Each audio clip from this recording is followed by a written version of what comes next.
garantir que a partilha de bens entre os herdeiros ocorra de maneira justa e correta, surgiu o direito das sucessões.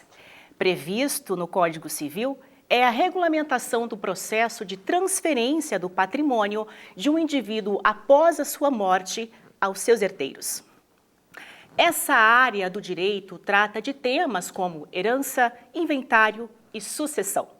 E para entender como funciona todo esse processo, eu converso hoje aqui no estúdio com a vice-presidente da Comissão de Direito das Sucessões da OAB-MS, doutora Kelly Baumgartner. Doutora, seja muito bem-vinda aqui ao nosso estúdio. E para a gente começar esse bate-papo, eu gostaria que a senhora explicasse, para quem está nos assistindo, qual que é a diferença e se existe diferença entre direito de família e direito das sucessões. Obrigada, primeiramente, obrigada pelo convite. É uma honra estar aqui e é sempre muito bom conversar a respeito disso, porque os colegas da área já estão acostumados, mas nem todo mundo tem essa facilidade. Direito sucessório, o que abrange, como que funciona, se confunde muito com o direito de família, porque são ramos do direito civil, mas o direito de família ele não tem nada a ver com o direito sucessório. No direito de família nós temos ali a parte mais de divórcio, guarda, alimentos, cuida das crianças, construção ali familiar. O direito sucessório, ele busca cuidar do patrimônio do seu ente após o falecimento. Então, nós temos, dentre o direito sucessório, nós temos o inventário, os arrolamentos, nós temos agora o planejamento sucessório que está em alta, que é uma novidade, que nós não tínhamos isso. Nós tínhamos o testamento, que era um planejamento sucessório, mas agora nós temos o holding familiar, nós temos uma leva de pessoas hoje que pensa em organizar o teu patrimônio para alguém suceder.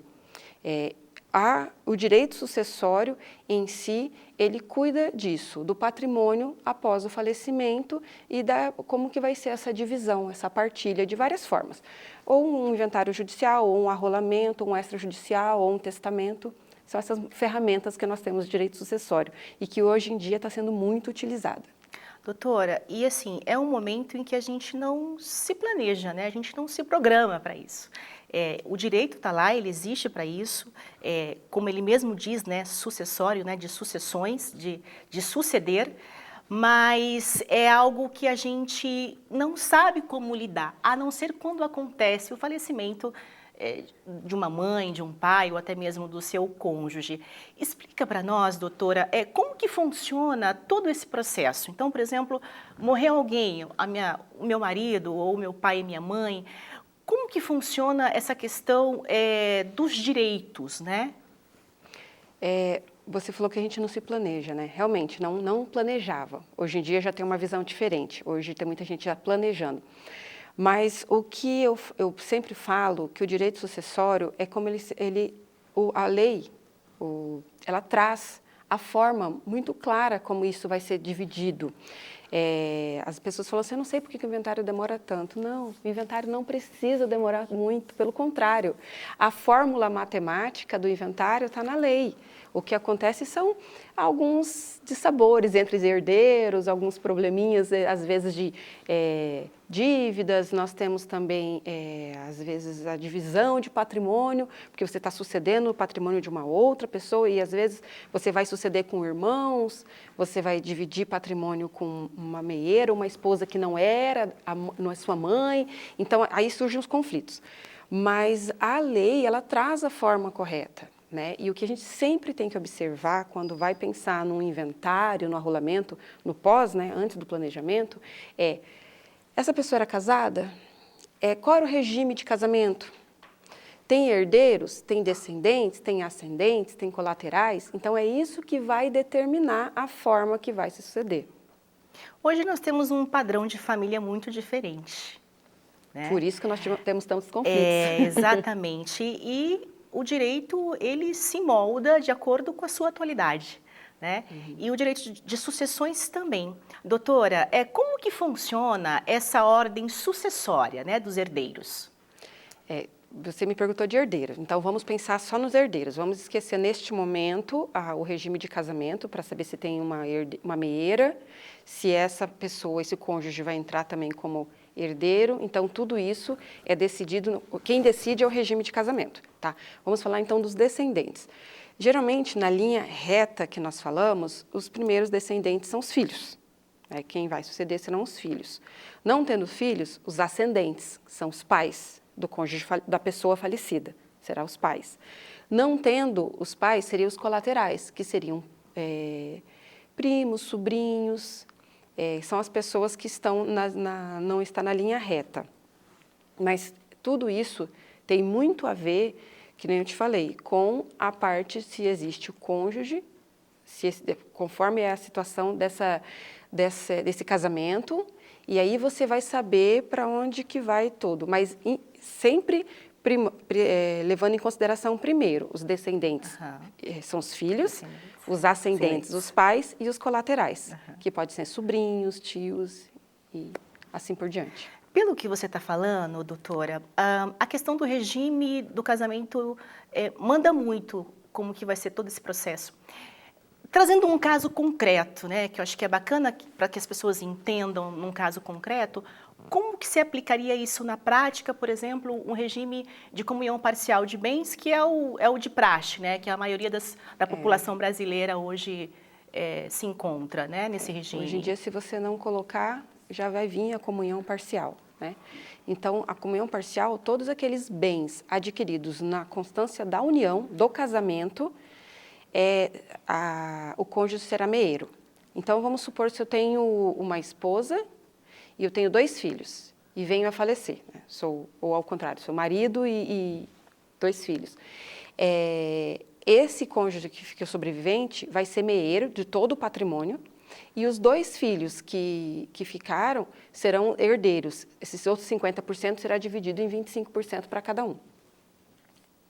Se por acaso não tivesse esses filhos e se tivesse só pais, casal, comunhão parcial, e não tiveram filhos, 50% é para o viúvo, para a viúva meieira, os outros 50% seria dividido para os ascendentes. Doutora, é uma dúvida de muitas pessoas. Qual que é a diferença do herdeiro e do meieiro? O herdeiro é uma dúvida simples. É recorrente, né? É simples, mas... E é uma coisa muito distinta. O meieiro é geralmente o cônjuge que vai receber a metade dos seus bens. Então, eu sou casada, comunhão parcial, eu sou a meieira do teu patrimônio, a meação. O herdeiro é aquele que sucede os filhos, descendentes, os ascendentes, os pais e os colaterais. Então, são coisas diferentes. Mas o meieiro pode ser herdeiro? Pode. O meieiro pode. Então, por isso que dá confusão às vezes. Por que o meieiro pode? Aqueles bens constituídos antes do casamento, vamos supor que eu casei em comunhão parcial, que aí daria a meação, e durante o casamento eu comprei uma casa. Esse imóvel, 50% é meu, 50% é do cônjuge. Quando um dos dois falecer, metade vai ser dividida entre os herdeiros, entre os filhos, se tiverem. Só que eu também tinha uma casa antes de casar. Antes de casar, eu também tinha um imóvel que eu já tinha adquirido quando solteira, trabalhei e adquiri 1, 2, 3. Esse meu cônjuge meieiro, que não é herdeiro, é meieiro, ele vai se tornar herdeiro desses bens em concurso com meus herdeiros desses bens adquiridos antes do casamento.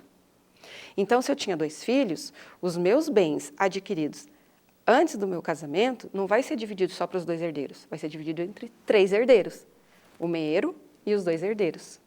Entendeu? Porque às vezes confunde. Confunde, tem que fazer, sabe que é um esqueminha, desenhar. Eu tenho um desenho. Quando eu recebo para a família, né? Quando assim eu recebo os clientes e os clientes querem entender como que vai ser feito, eu coloco um papel, é muito didático, é muito de faculdade. Você coloca a bolinha, divido João. Sim, senão não entende, mas senão tem que não ser entende. mesmo.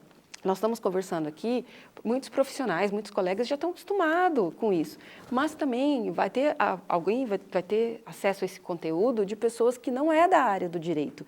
Para quem é da área do direito, são coisas muito simples, mas vai ter gente que vai ter acesso ao conteúdo que não é da área do direito. Então, por isso, essas nomenclaturas confundem. Por isso que, às vezes, como que o meeiro vai ser herdeiro? É possível. Daqueles bens adquiridos antes do casamento. Ele vai concorrer, vai ser dividido esse outro patrimônio vai ser dividido em 3, se tivesse 2 filhos. E essa meeira, nos bens adquiridos após, ela é meeira.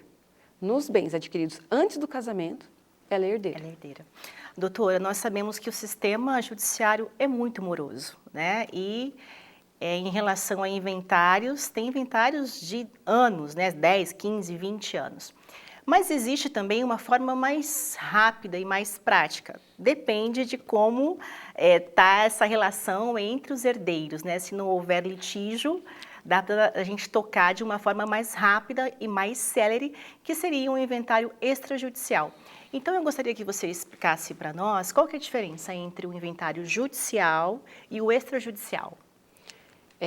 Só esclarecendo uma coisa, além do inventário judicial, nós temos também o arrolamento.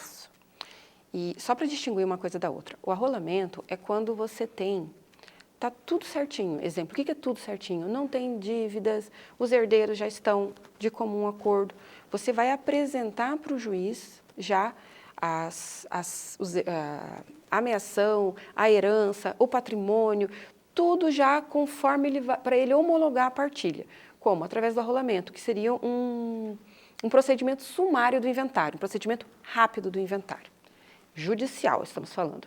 Mas mesmo hoje em dia, com o nosso judiciário tão abarrotado, com tantas demandas, o arrolamento, que era para ser o sumário, a coisa mais rápida, ele também se tornou uma coisa morosa.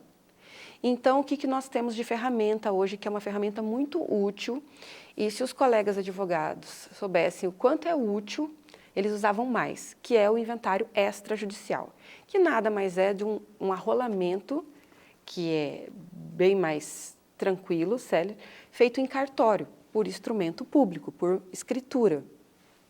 E como que é feito isso? Você vai nomear um inventariante, o inventariante é o administrador dos bens do espólio. Você vai nomear o inventariante por uma escritura, é um termo, e essa escritura de nomeação de inventariante vai dar poder para essa pessoa. A lei determina quem pode ser o inventariante, né? Tem ali uma regrinha, descendentes, ascendentes, cônjuge, nós temos a ordem. Pode ser uma pessoa também eleita, entre todos os herdeiros, as pessoas, elegemos um, que mesmo que não esteja naquela ordem de preferência, mas se for eleito, enfim, a minuta de inventário, que é uma escritura de nomeação de inventariante, ela dá poder para uma pessoa administrar os bens. Fazendo a minuta, nós temos a possibilidade de fazer o inventário extrajudicial. Existem umas regrinhas para poder ser extrajudicial. Primeira regrinha, não ter menor, ser todas as pessoas envolvidas maiores e capazes, tá? E essa divisão patrimonial esteja muito bem organizada na cabeça. Por que eu falo? Porque não adianta no extra você tentar discutir, você brigar. Não, o advogado precisa do advogado estar presente. Ele vai apresentar a minuta com a forma que vai ser feita a partilha, ele vai apresentar os bens, os documentos obrigatórios, nós temos certidões obrigatórias, né, que é do município, do estado e da União. Nós temos hoje uma certidão de ausência de testamento, que é muito importante, porque às vezes acontecia, a pessoa falecia, fazia o inventário e não sabia que no cartório X tinha um testamento. Alguém não abria, ou o testamenteiro falecia e se perdia esse inventário. Então, hoje a gente tem uma certidão que busca em todos os cartórios para saber se você tem um testamento ali guardado, testamento cerrado ali. Então, você traz esses documentos, são as certidões negativas, a certidão de testamento, documentos dos herdeiros, do meeiro, você prova através de certidão de casamento a condição do cônjuge, do regime de casamento, você prova a condição. Ah, mas a gente vai ter que fazer investigação de paternidade. Então, não dá para fazer no extra. Ah, mas tem um menor. Por enquanto, nós já temos aí projetos no forno, por enquanto não dá para fazer com o menor envolvido. Nós temos essa ferramenta para aquelas pessoas que faleceu, por mais que tenha uma dívida ou outra, mas essa dívida já está com alguma coisa já direcionada para pagar, não tem discussão, as certidões estão tudo ok, os herdeiros são maiores, capazes, estão de comum acordo. Você faz tudo isso, você tem uma possibilidade de encerrar o inventário aí com 2 meses. 1 mês, dependendo da demanda do cartório, é muito mais sério. Se eu precisar homologar isso no judiciário, até eu movimentar a máquina, porque não é, mas o juiz não quis porque o cartório, não é isso, gente, é uma máquina, até eu movimentar, distribuir, autuar e concluso, vir intimar. Então, até eu movimentar a máquina, eu vou demorar aí para homologar um arrolamento sumário, 1 ano, 1 ano e meio, coisa que eu posso resolver em questão de meses no cartório extrajudicial. Depende muito da situação que está esse inventário. Exatamente, não pode ter litígio, não enfim, pode. tem uma série de critérios. Tem critérios. O cartório, ele mesmo, ele é também um fiscal, né? Ele não vai fazer uma minuta, mas o advogado, nesse ponto, ele é muito importante porque ele vai conduzir da melhor forma possível. E ele vendo, olha, nós não temos como pagar a dívida tal, a gente vai precisar de um alvará para vender o gado para poder pagar. Não dá para fazer extra. A gente vai precisar de um alvará? Você vai entrar no extra e vai entrar no judicial para pedir um alvará? Então já entra. Tem algumas coisas que às vezes não vai valer a pena, já vai para o judicial. Mas se você tiver com todas as ferramentas na sua mão, você consegue encerrar o inventário em 2 meses. O estigma que inventário é demorado não existe mais. É um estigma mesmo. Não existe mais. As novas regras já colocaram isso por terra.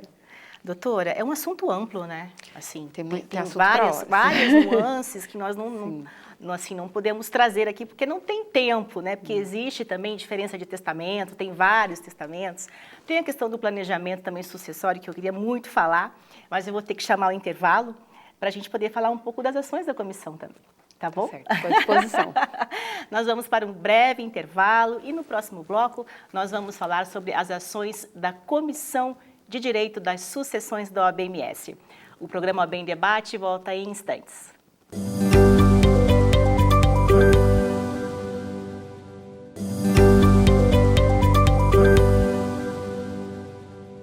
O programa OAB em Debate está de volta e agora nós vamos falar um pouco sobre as ações desenvolvidas pela Comissão de Direito das Sucessões da OAB-MS. Doutora, primeiro, eu já dei uma stalkeada lá no site da OAB e vi que a comissão ela é grande, tem vários membros.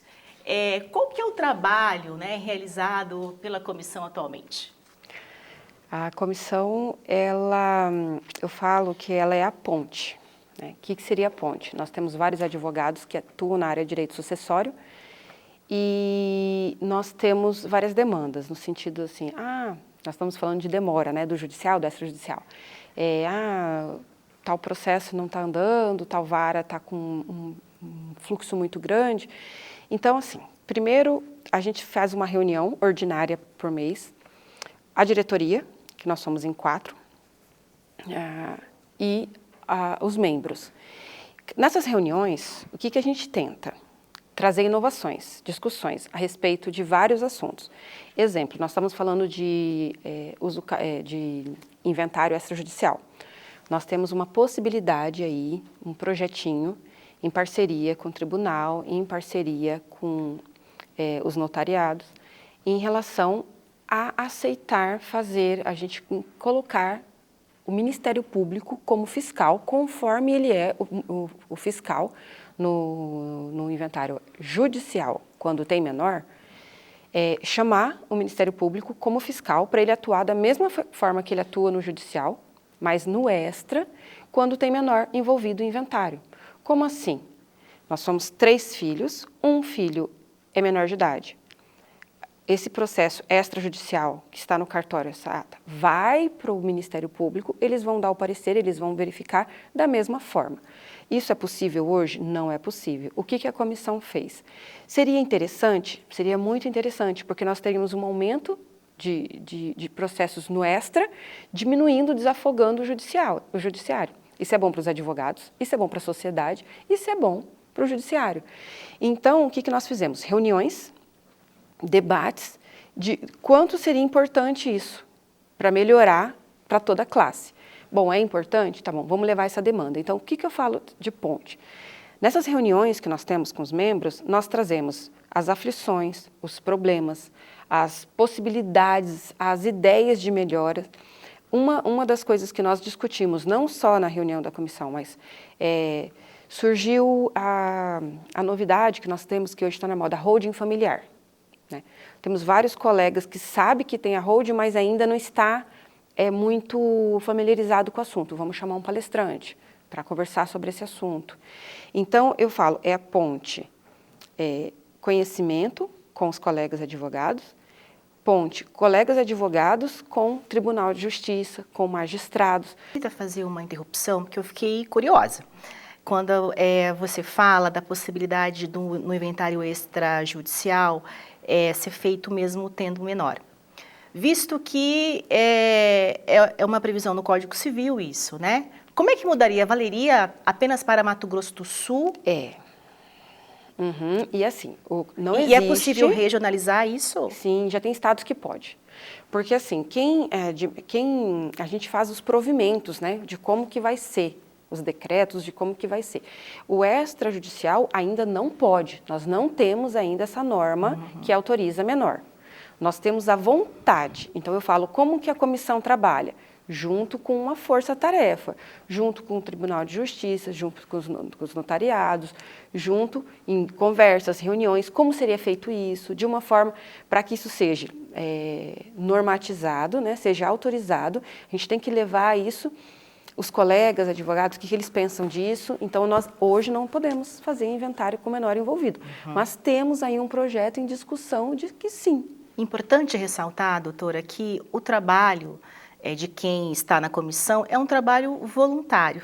Né? Todos nós trabalhamos ali voluntariamente.